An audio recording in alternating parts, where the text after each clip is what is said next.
मित्रों नमस्कार, मैं हूं राकेश कुमार। आप देख रहे हैं मत अभिमत।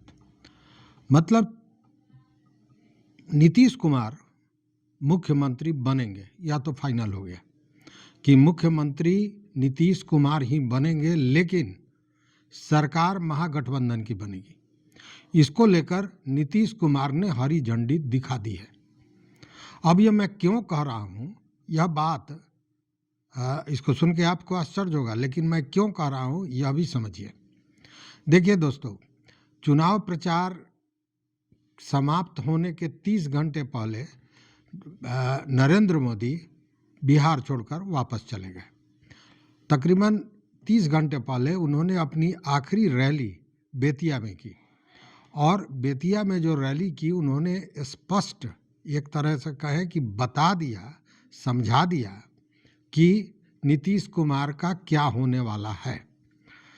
चूँकि इसके पहले जो तल्खियाँ चल रही थी भाजपा और जदयू के बीच, उसका मुख्य कारण था मुख्यमंत्री पद पर नीतीश कुमार के नाम की घोषणा नहीं करना। और वही कारण था कि नीतीश कुमार, चाहे वो मुजफ्फरपुर का रैली हो या छपरा का रैली हो या फिर नवादा में रैली हुआ था, यहाँ तक कि पटना में रोड शो हुआ था, उसमें भी वह नरेंद्र मोदी से एक फासला बना लिया था उन्होंने, वो किसी में भाग नहीं लिए। ऐसी स्थिति में लोगों को लगा था कि जब वो बेतिया की रैली में, मतलब अंतिम रैली है नरेंद्र मोदी की, तो उसमें ज़रूर आएंगे और फिर दोनों नेता हाथ में हाथ मिलाकर हाथ ऊपर उठाएंगे और विजय श्री की घोषणा करेंगे कि हाँ, एनडीए जीत रही है और लोगों से वोट मांगेंगे। लेकिन ऐसा हुआ नहीं, क्योंकि वो हाथ में हाथ मिलाना केवल वोट नहीं था, वो एक बड़ा संदेश था जो कार्यकर्ताओं के बीच में जाता, लोगों के बीच में जाता, और उसका असर निश्चित रूप से एनडीए के पक्ष में होता। लेकिन ऐसा होता दिखा नहीं। उल्टे नरेंद्र मोदी ने अपने भाषण के दौरान यह कह दिया कि यह मेरा अंतिम दौरा है, चुनावी दौरा है, इसके बाद हम फिर शपथ ग्रहण समारोह में एनडीए की सरकार में आएंगे। मतलब एनडीए की सरकार बनेगी, इसको लेकर वो आश्वस्त थे। लेकिन उन्होंने एक बार भी न तो नीतीश कुमार का नाम लिया, न नीतीश कुमार मुख्यमंत्री बनाए जा सकते हैं, ऐसा कुछ कहा। मतलब स्पष्ट कर दिया कि नीतीश कुमार किसी भी स्थिति में मुख्यमंत्री नहीं बन सकते हैं।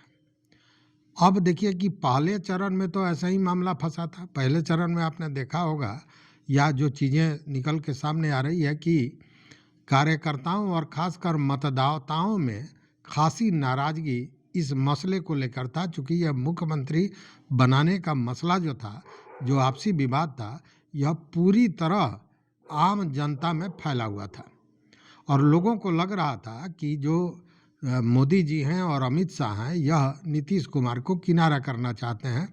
जबकि नीतीश कुमार को लेकर एक सहानुभूति जरूर चल रही थी, क्योंकि नीतीश कुमार ने एक बड़ा दांव खेला था और अंतिम 2-3 महीने में चुनाव के उन्होंने जो काम किए, उसने निश्चित रूप से एक छाप छोड़ दी। और साथ में जो वो वादा करते चले गए, जब भी किसी रैली में जा रहे थे, किसी डिस्ट्रिक्ट में, तो एक नया वादा करते थे और दूसरे डिस्ट्रिक्ट में जाने के पहले उस वादा को पूरा कर देते थे।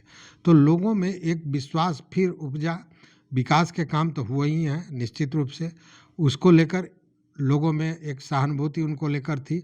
और उनकी तबीयत को लेकर वो जो परेशानियां चल रही थी, उसके बाद जो उनको पद से हटाने की बात हुई, तो देखिए बिहार की जनता और भारत की जनता खासकर सेंटिमेंट से काम करती है, दिमाग से कम सोचती है, दिल से ज़्यादा सोचती है। तो लोगों का सेंटिमेंट और खासकर महिलाओं का सेंटिमेंट जुड़ा हुआ था नीतीश कुमार के साथ।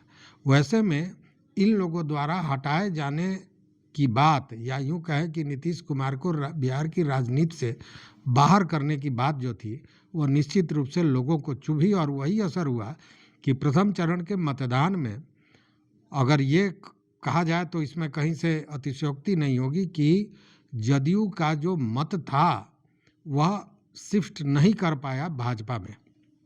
मतलब जहां भाजपा के कैंडिडेट खड़े थे वहां जदयू के लोगों ने भाजपा को पूरी तरह मत दिया हो ऐसा नहीं है।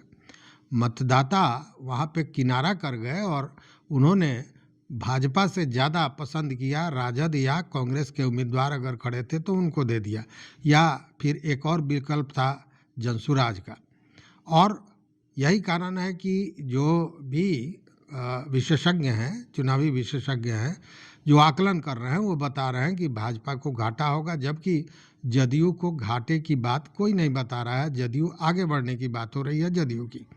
वैसी स्थिति में प्रथम चरण तो एक तरह से कहें कि फंसा ही हुआ है, और दूसरे चरण में यह तल्खियाँ तो चल ही रही थी। इसी बीच जो मामले हुए हैं वह भी बहुत एक तरह से कहें कि एनडीए को तोड़ने वाली है, पूरी तरह तोड़ने वाली है। देखिए, आप जानते हैं कि जदयू मतलब नीतीश कुमार और मोदी जी की भाजपा की लड़ाई शुरू उसी दिन हो गई थी जब सीट बंटवारा हो रहा था। चूँकि बड़े भाई के रूप में नीतीश कुमार का कहना था कि वो एक ही सीट, लेकिन एक सीट ज़्यादा लड़ेंगे, जबकि भाजपा ने ये उनको नहीं दिया। उल्टे पूर्व में जो वो सीट लड़े थे उसमें भी कमी हो गई। तो खैर ये बंटवारे की बात थी, लेकिन उसके बाद स्थिति ये आई कि उनके जो सीटिंग एमएलएज थे उन सीटों को भी एलजेपीआर को दे दिया गया। इसको लेकर बड़ी उनको नाराज़गी हुई नीतीश कुमार को, और ख़ास नाराज़गी तब हुई कि उन्होंने ये देखा कि जदयू के कैंडिडेट को भी फाइनल करने का काम अमित शाह के निगरानी में संजय झा और ललन सिंह कर रहे हैं। मतलब, और जानी हुई बात है कि इन दोनों के बारे में कहा जाता है कि ये दोनों जितना नीतीश कुमार के नज़दीक हैं उससे ज़्यादा नज़दीक भाजपा के हैं, अमित शाह से हैं। वैसी स्थिति में नीतीश कुमार ने इस मामले को समझा और उन्होंने सीधे बगावत की बिगुल फूंक दी। और आपको याद होगा कि जो सीट उनको नहीं था, उनके सिटिंग एमएलएज को, जो एलजेपी को वो सीट दे दिया गया था, उस पर बिना किसी से बात किए हुए, बिना कोई परेशानी के उन्होंने सीधे अपना कैंडिडेट खड़ा कर दिया था।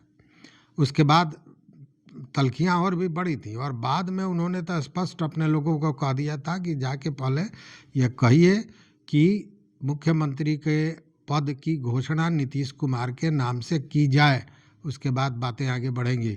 आपको याद होगा वो कुछ दिन के लिए कोप भवन में भी चले गए थे, जिसको लेकर ये कहा जा रहा था कि उनको हाउस अरेस्ट कर लिया गया है। तमाम तरह की बातें हो रही थी, लेकिन नीतीश जी ने ये समझा दिया कि यहाँ पर जो भाजपा के चाणक्य हैं अमित शाह, उनकी गोटी लहने वाली नहीं है, और उनकी सारी नीतियों पर एक बार में पानी फेर दिया नीतीश कुमार ने। नीतीश कुमार ने यह बता दिया कि राजनीति की परख नीतीश कुमार से ज़्यादा बिहार के राजनीति की परख किसी में नहीं है। और इसको लेकर आपने देखा होगा कि तमाम जगह ये शब्द गूंज रहे थे कि टाइगर अभी जिंदा है, टाइगर अभी जिंदा है, इस तरह की बातें चल रही थी। खैर, अब देखिए कि स्थिति अब कितनी बिगड़ गई कि जब द्वितीय चरण का जो चुनाव होने वाला है, इसका प्रचार समाप्त हुआ है, उसके बाद कुछ चीज़ें ऐसी हो गई हैं जो सीधे कहीं ना कहीं मामले को ख़राब कर रही है। और क्या, तो ये भी समझिए कि किस तरह चोट पहुंचाया गया है। एक तो प्रधानमंत्री ने जो बेतिया में कहा वो सीधे बात नीतीश कुमार के दिल में चुभ गई। दूसरी बात कि प्रचार समाप्त होने के बाद राजनाथ सिंह और अमित शाह ने जो बातें कही हैं वह निश्चित रूप से एनडीए को तोड़ने वाली, या यूं कहे कि नीतीश कुमार को समाप्त करने वाली है। आखिर उन्होंने ऐसा क्या कह दिया, यह भी मामला है। और आखिर मैं क्यों कह रहा हूं कि नीतीश कुमार ने हरी झंडी दिखा दी है कि आने वाले समय में महागठबंधन की सरकार बनेगी। यह मैं इसलिए कह रहा हूं कि देखिए, भाजपा नीतीश कुमार के नेतृत्व की आलोचना करती रही है शुरू से। अमित शाह, राजनाथ सिंह जैसे प्रमुख नेता अब उनकी खुलेआम आलोचना करने लगे हैं। हुआ क्या कि राजनाथ सिंह ने एक भाषण के दौरान, एक रैली के दौरान यह कहा कि जदयू, राजद और कांग्रेस जो पार्टियां हैं वो बिहार की जनता के आंखों में धूल झोंक कर उनका मत लेना चाहती है, उनका वोट लेना चाहती है। अब जरा देखिए, एनडीए के घटक दल जदयू के विषय में उन्होंने कहा और वह भी दुश्मनों के साथ शामिल कर दिया। स्वाभाविक है कि इसके बाद मामला तो गरमाना ही था, मामला गरमाया भी। राजनाथ सिंह ने क्या कहा यह पहले सुन लें। आज तो मैं आपसे चर्चा यह करने के लिए आया हूं, यह चाहे जेडीयू हो, चाहे ये आरजेडी हो, चाहे कांग्रेस हो, यह सब सारी राजनीतिक पार्टियां हमारी बिहार की जनता की आंखों में धूल झोंक कर उसका समर्थन हासिल करना चाहती है। तो सुना आपने, राजनाथ सिंह ने स्पष्ट जदयू को कहा, और ऐसा नहीं है कि स्लिप ऑफ टंग था, माने जीभ लटपटा गया हो और राजद के जगह जदयू कह दिया गया हो, ऐसा भी नहीं था। चूँकि वो मजे हुए राजनेता हैं, रक्षा मंत्री रह चुके हैं, उस स्थिति में अगर वह गलती से जदयू कह भी देते तो उसको वहीं वो सुधार लेते, मंच पर ही सुधार लेते, लेकिन ऐसा उन्होंने नहीं कहा है। जब वो जदयू का नाम ले रहे हैं तो आप देखिए कि उनके चेहरे पर कहीं ऐसा भाव नहीं है कि उन्होंने गलती की है, जबकि वो पूरी सोच समझ के भाषण दे रहे हैं। कोई नए लोग नहीं है कि उनका जीभ फिसल जाएगा। अब ऐसी स्थिति में स्वाभाविक है कि मामला गड़बड़ होता, मतलब कि एनडीए ने भी जदयू को दुश्मन मान लिया है, अपने घटक दल को ही दुश्मन मान लिया है, और भाजपा के नेता अब इस तरह की बोलने लगे। बीजेपी की जो आलोचना है, इससे एक विवाद खड़ा हो गया है, और भाजपा एक तरह से कहें कि नीतीश कुमार को किनारे करने का हर संभव प्रयास कर रही है। नीतीश जी जहां अपने जिद पर अटके हुए हैं कि बिहार का मुख्यमंत्री उनको घोषित किया जाना चाहिए था, वहीं भाजपा इस पर जिद पर अड़ी थी कि उनको नहीं करना है घोषित मुख्यमंत्री के रूप में, और नहीं किया अंततः। कई इंटरव्यूज में आपने देखा होगा कि अमित शाह से जब पूछा गया तो उन्होंने स्पष्ट कहा कि ये मैं कैसे कह दूं, मैं मुख्यमंत्री बनाने वाला कौन होता हूं, विधायक दल यह तय करेगा कि मुख्यमंत्री कौन होगा। जबकि ठीक है, यह नियम है कि विधायक दल ही मुख्यमंत्री तय करता है, लेकिन इसके पूर्व में जहाँ जहाँ भाजपा की सरकारें बनी है, जरा देख लीजिए कि क्या विधायक दल ने चुना है। ठीक है, एक कोरम पूरा कर दिया जाता है, लेकिन चुना जाता है आला कमान द्वारा ही मुख्यमंत्री को, और इसीलिए ऐसे ऐसे मुख्यमंत्री बनाए गए जिनके विषय में राजनीति के बड़े से बड़े धुरंधर सोच भी नहीं सकते थे। तो एक तो यह मामला फंस गया। दूसरी ओर अमित शाह को देखिए कि अमित शाह ने भी अपने एक रैली में कहा कि 160 सीटों के साथ एनडीए की सरकार बनेगी। उन्होंने एक बार भी नीतीश कुमार के नेतृत्व में बनेगी या नीतीश कुमार मुख्यमंत्री होंगे, ऐसा कुछ भी नहीं कहा। इतना ही नहीं, इसके पूर्व में भी आपको याद होगा कि राम मंदिर के नाम पर वोट मांगने वाले भाजपा के नेतागण और खासकर अमित शाह ने तो यहाँ तक कह दिया था कि जदयू राम मंदिर की विरोधी है। तो यह तल्खियाँ लगातार चलती ही रही हैं। अब एक चीज़ गौर करने वाली बात है कि एनडीए के घटक दल, सबसे बड़े दल भाजपा द्वारा जदयू मतलब नीतीश कुमार पे इस तरह के आरोप लगाए जा रहे हैं, जबकि विपक्ष ने कभी इस तरह की बात नहीं कही है। अगर आप देखिए तेजस्वी यादव को, तो तेजस्वी यादव ने कभी भी इस तरह की बात, या यूं कहें कि कोई आपत्तिजनक टिप्पणी नीतीश कुमार पर नहीं की है। वो सामान्य रूप से बात करते हैं, चाचा कहते हैं आज भी। उसी तरह राबड़ी देवी हो या लालू प्रसाद यादव हैं, उन्होंने भी इस तरह की कोई बात नहीं की है। मतलब कि जनता समर्थकों के साथ साथ विपक्ष का भी सहानुभूति नीतीश कुमार के साथ है। अब इसके बाद क्या होता है, यह बड़ा गहराई से समझने वाली बात है। जैसे ये सारे मामले आए कि नीतीश कुमार को लेकर जो पोस्टर लगने लगे, वो अभी गौर करने वाला है। देखिए ये पोस्टर, इस पोस्टर में स्पष्ट लिखा हुआ है 25 से 30 फिर से नीतीश। और पोस्टर में कौन है? केवल नीतीश कुमार। बिहार का मानचित्र और उसमें नीतीश कुमार। 25 से 30 फिर से नीतीश।